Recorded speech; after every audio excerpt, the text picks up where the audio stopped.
You think of ancient Greece and see white marble, philosophy, and golden sunshine, but that's a lie. For the average person, life was a desperate gamble against a landscape that wanted them dead.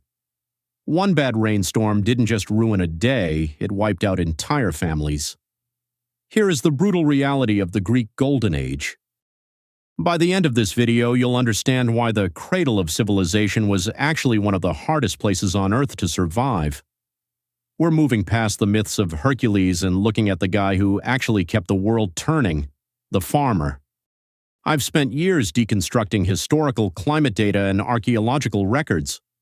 The data tells a story that the poets often left out. Greece isn't just one climate, it's a chaotic mosaic of microclimates where it can be a desert in one valley and a swamp in the next. The stakes were higher than you can imagine. If you lived then, there was a 50-50 chance you wouldn't even make it to 18. If you did, your life was defined by the lumpy demands of the harvest and the constant threat of the frost hollow. We're going to dive into the geology that trapped them, the weather that tricked them, and the family structures that were built just to keep from starving. Forget the statues. Let's talk about the survival. Let's start with the ground beneath their feet. Greece is essentially a thinly fleshed skeleton of limestone mountains. These ridges aren't just for scenery, they divide the country into tiny ecological zones. You could walk 20 miles and find a completely different world. In one valley, the soil is volcanic and holds water like a sponge. In the next, it's hard limestone that stays bone dry. But it gets worse. The climate was a total wild card.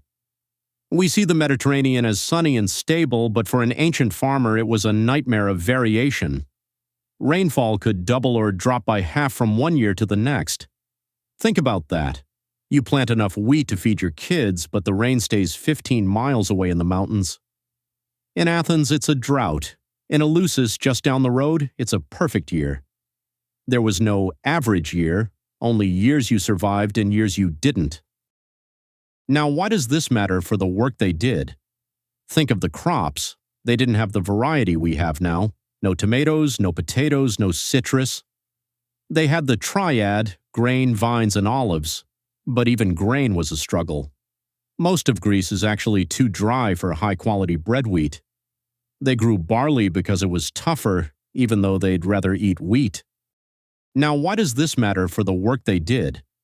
Think of the crops. They didn't have the variety we have now. No tomatoes, no potatoes, no citrus. They had the triad, grain, vines, and olives.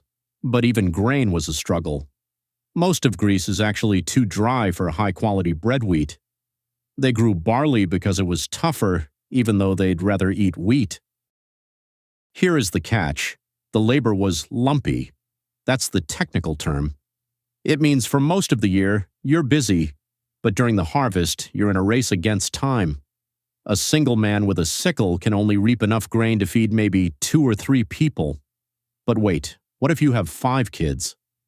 This creates a terrifying life cycle trap. When you're a young father with small children, you have a lot of mouths to feed, but only 2 hands to work. You are under extreme pressure. You're one flu or one broken leg away from total disaster. It's only when your children grow up but haven't married yet that your farm finally produces a surplus. You're briefly rich in labor. Then they leave, you get old, and you're back to being vulnerable.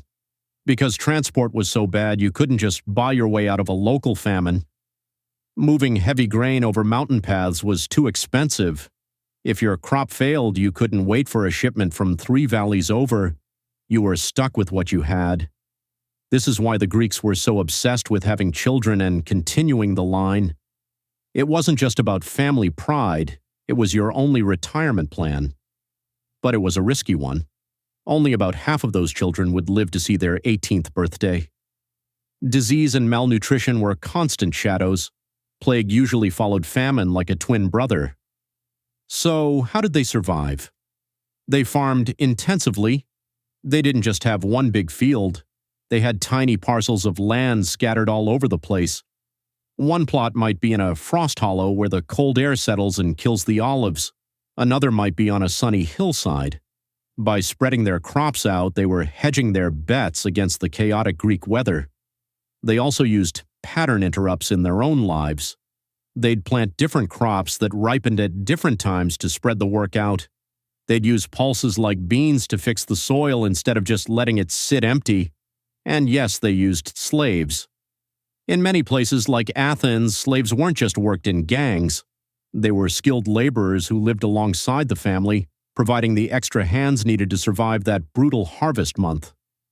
Think of it this way: every beautiful temple you see was paid for by the surplus of 1,000 small farmers who were constantly one storm away from the edge. The Golden Age wasn't built on gold, it was built on barley, sweat, and a lot of luck. The Greeks didn't just build democracy, they survived a landscape that gave them nothing for free. If you think their farming was tough, wait until you see how they handled the food shortages that followed. To see how these hungry farmers eventually conquered the entire Mediterranean, subscribe for the next video.